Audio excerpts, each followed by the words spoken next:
The carpenter chooses straight, knotless pine trees from which to build a log house.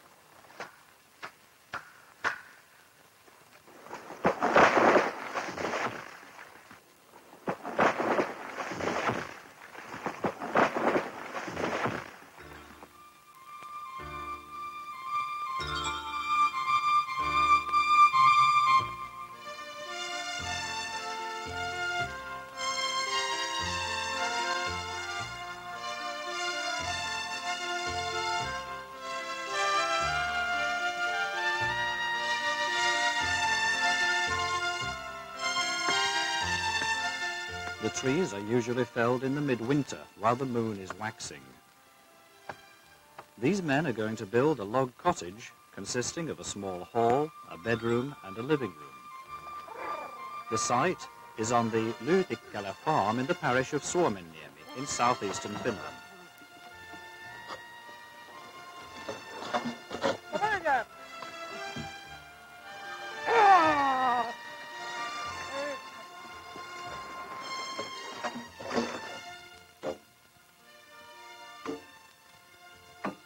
To make hewing with a broad axe easier, the work is started with a normal axe, with which the surface parts of the logs are cut off. Silloin on hyvänä apuna tavallisella kirveellä hakata siihen kohtisuorat poikkipykälät siihen puuhun ja kirveellä lohkoa nämä paksut kappaleet pois. A quarter of an inch is left on each side of the log to be hewn with a broad axe. Ylimääräistä paksuutta, mikä sitten seinää valmiiksi piiluttaessa lähtee siitä pois. Logs are hewn, and the hewn timber is allowed to dry in the March wind. Bark is removed from the unhewn sides of the logs to help them dry.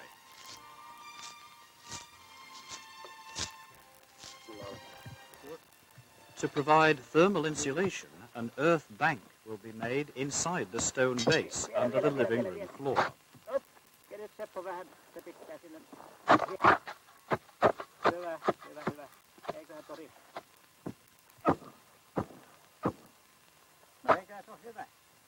Holes will be left in the stone base for ventilation.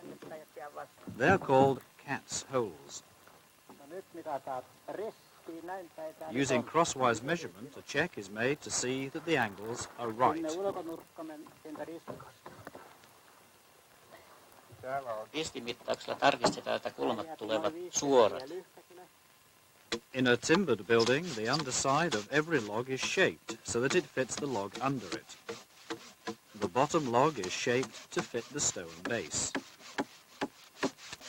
The corners are sealed by means of thermal holes filled with tarry wadding.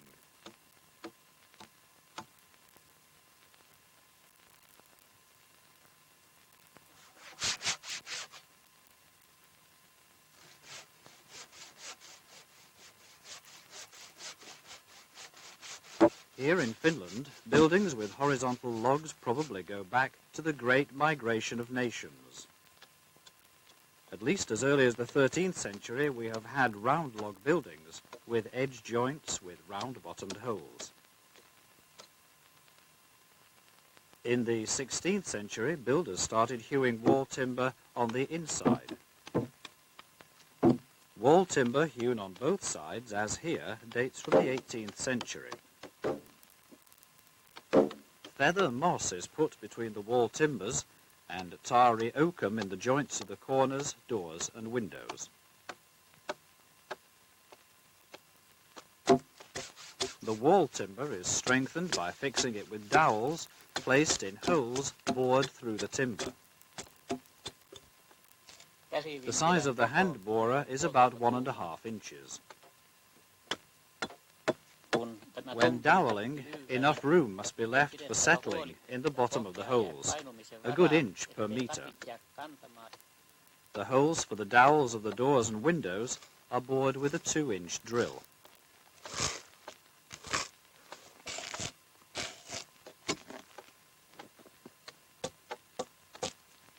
The joints in the timbers of the wall between the hall and the bedroom don't go through the side walls. Instead, the timbers are joined to them with dovetail joints. The notch of the joint reaches the middle of the 6-inch timber.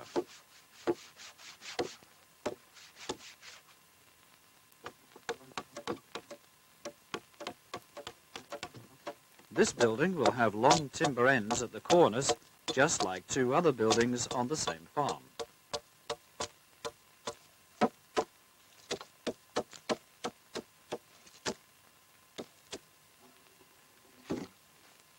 The notches of the joints are about ½ an inch deep on both sides.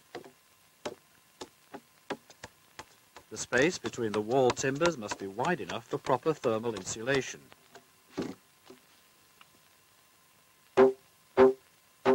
The width of the space must be at least 4 inches in the outside wall. The back of the lower timber is hewn evenly arched. The shape of the lower timber is drawn on the upper timber with a stylus.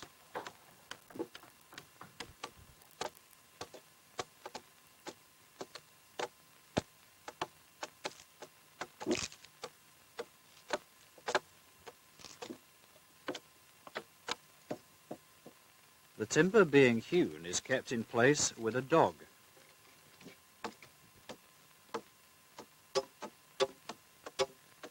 The groove between the timbers into which stuffing will be placed is hewn so that its sides are straight.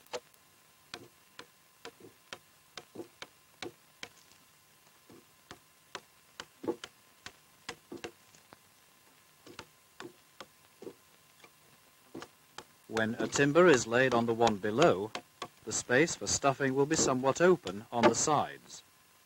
This makes it easier to fill the space with moss.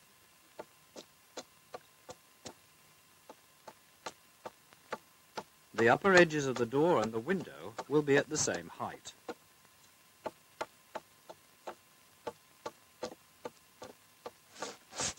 Dowel pins strengthen the door and window openings.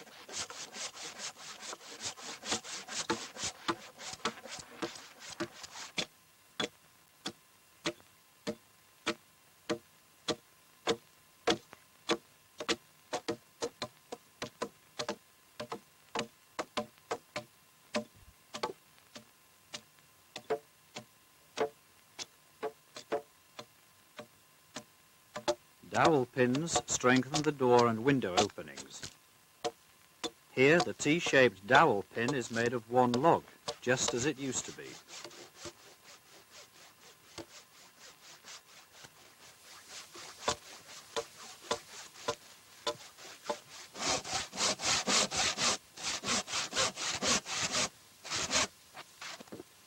Long, straight-grained pine trees have been chosen as the wall timber.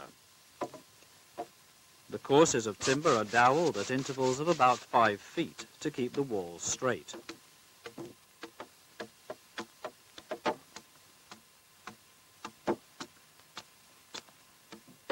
The lintel beam must be cut from a stout, straight pine tree, because this beam, which binds the whole building, is weakened by the window opening.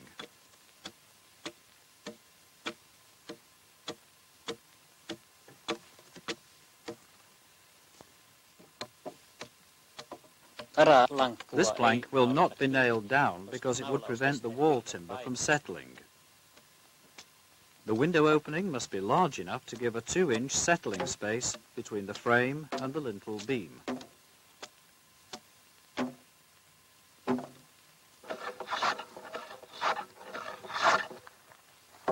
The joists are planed smooth before being placed in position.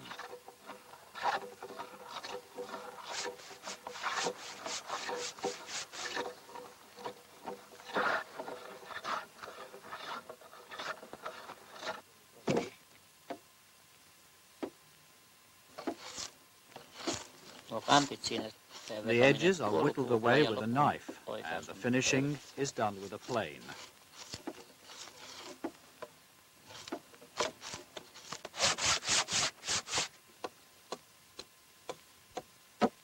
The dovetail-shaped scores of the joists are made when the walls are level with the joists.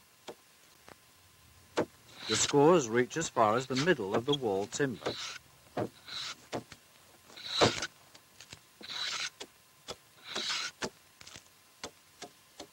A dovetail fitting the score tightly is hewn on the end of the joist.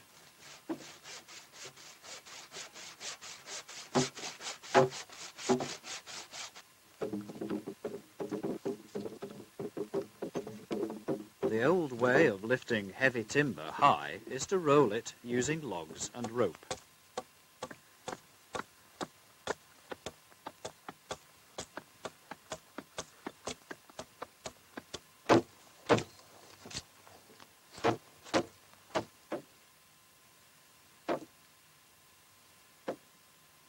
Useissa rakennuksissa on se In log buildings, the pediments too are often made of logs. katon jyrkkyys.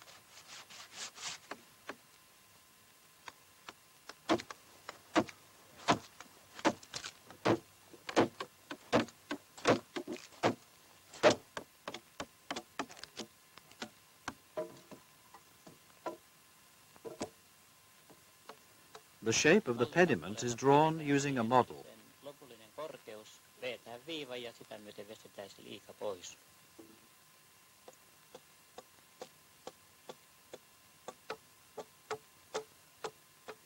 The ridge beam is made of two logs joined together with a hook joint, because a log of the full length is not available. The roof truss structure is very simple. The trusses are supported by the ridge beam, the walls, and two supporting joists. The roof trusses are nailed onto the ridge beam, joists, and walls.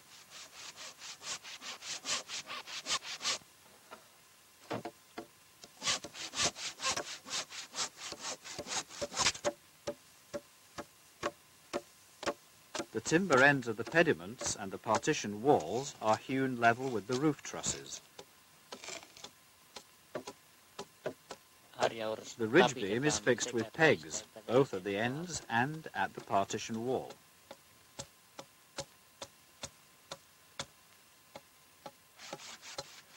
The final hewing of both the inside and outside walls near the roof and the ceiling has to be done before the roof is made. Finishing the wall timber with a broad axe is one of the most demanding jobs for the carpenter.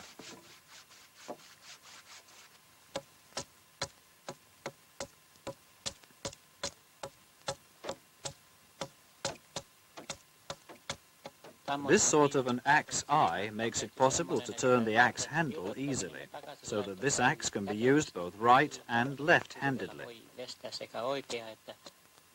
This is necessary when hewing the corners.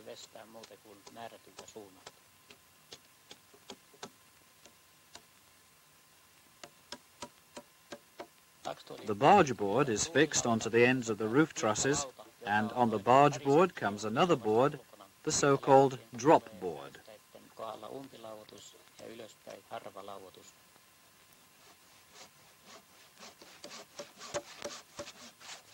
The projecting ends of the logs at the corners are half an inch longer than the thickness of the wall timber. If the wall is 6 inches thick, the log ends are 7 inches long. The log ends at the corners are as thick as the wall itself.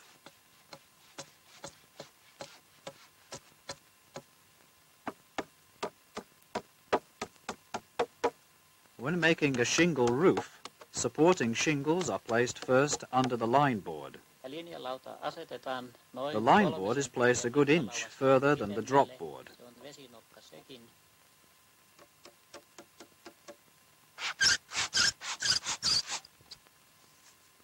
A normal shingle roof has 3 layers. The shingles in the first layer are short, about a third of an ordinary shingle. The shingles must be set the right way.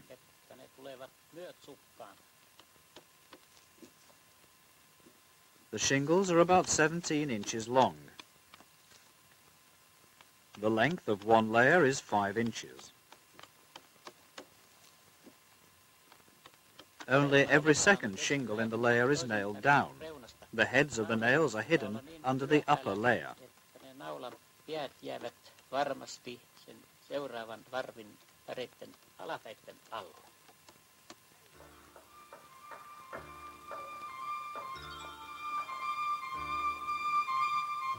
A well-made roof of good shingles can last a quarter of a century.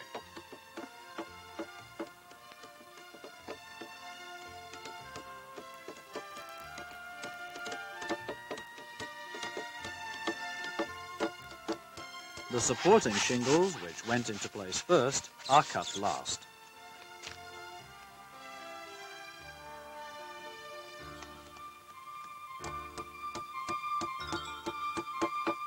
To strengthen the edge, skirt boards are nailed on the gables and ridge boards on the top roof.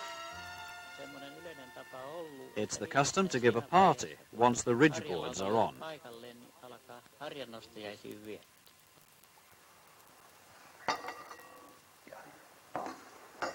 The ceremony of raising the roof tree has its origin in the past, when neighbourly help was needed to raise a heavy roof tree.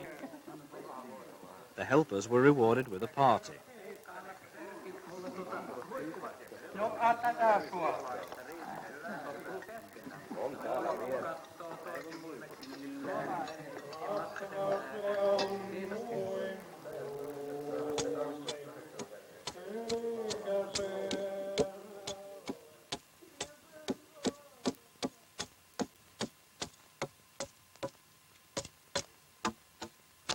Under the living room floor, the earth bank beside the stone base provides thermal insulation. Birch bark is traditionally used to protect the timber structure under the floor against decay. Floor making begins by laying logs inside the walls. The space between the wall and the log is about 2.5 feet. Proper ventilation is vital to keep the timber there in good repair. That's why ventilation channels are built out of brick and stone.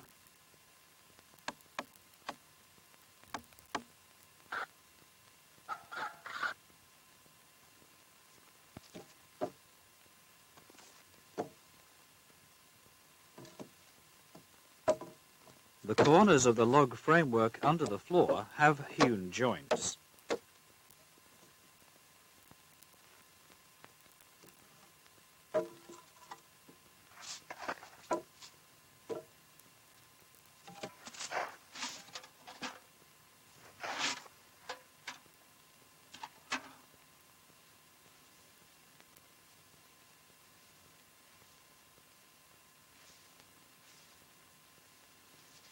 The floor joists, which rest partly on the logs near the walls, are laid in the crosswise direction. Between the wall and the joist next to it is a 5-inch wide space for earth filling. This is covered with a plank, the so-called earth plank. There is an earth plank beside each wall. The planks are not fixed and are held in place only by the skirting boards. In the middle there is a room that can be used for cold storage. Access is through a trap door in the floor.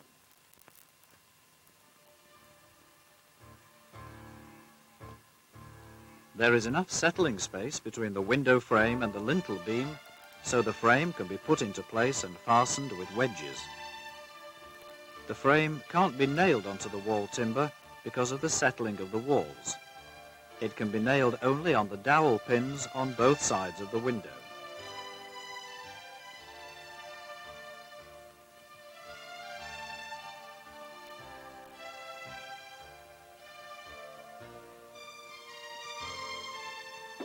A spirit level is used to make sure the frame is exactly horizontal and vertical.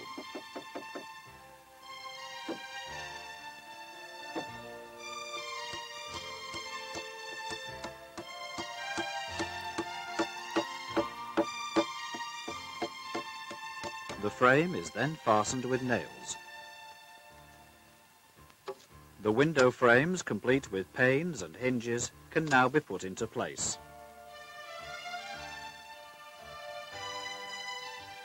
A lot of tarred wadding is put between the frame and the wall. This is then covered by a broad covering board.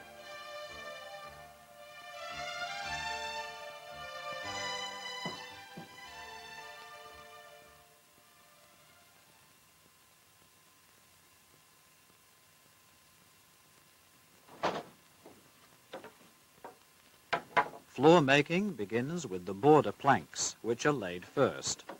Inside the framework of the border planks, the floor planks are fixed to each other to form a compact floor.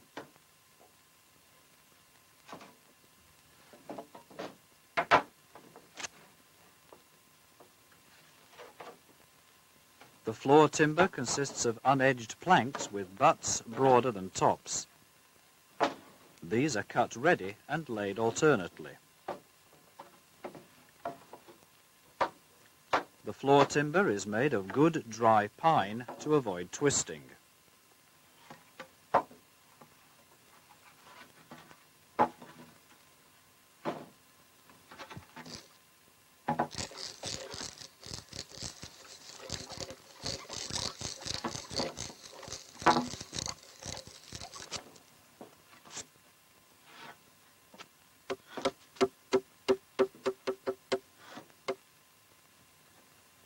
The floor planks are joined together with pegs. The broad floor planks will dry and shrink before long. That's why they are not nailed together. Putting the pegs at short intervals makes the floor firm and prevents it twisting. In the warm room, the floor timber will get steadily drier. In a couple of years, a narrow plank will have to be added. It's easy to do because the floor timbers are not nailed together.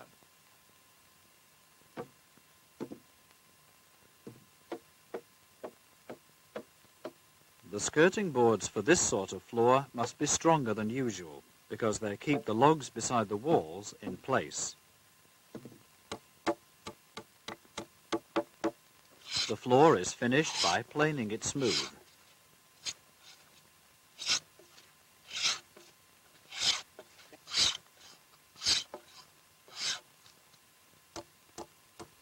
The small hall and the bedroom will have double floors. Supporting boards are nailed onto the floor joists and onto them the boards of the lower floor.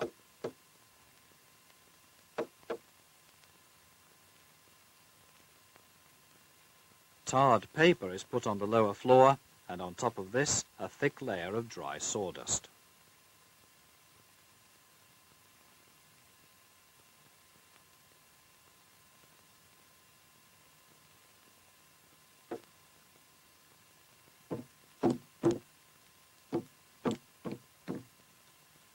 This new building will have the same sort of ceiling as the farmhouse.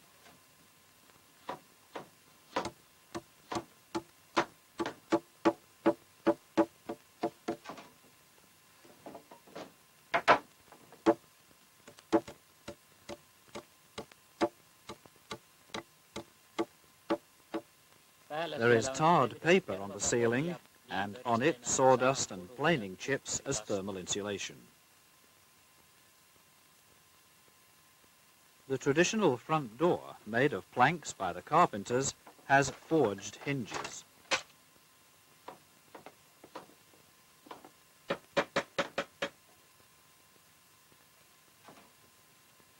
A joiner in the neighbourhood has made the other doors and windows on the traditional model.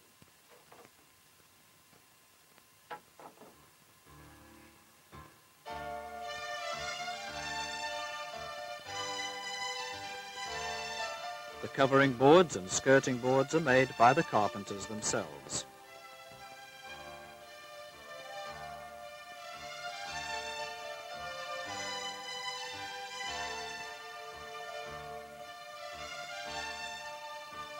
Building a log house as traditional carpentry has been an inspiring job and an excellent chance for the carpenters to try and refresh traditional carpentry, using tools, many of which already belong to yesterday.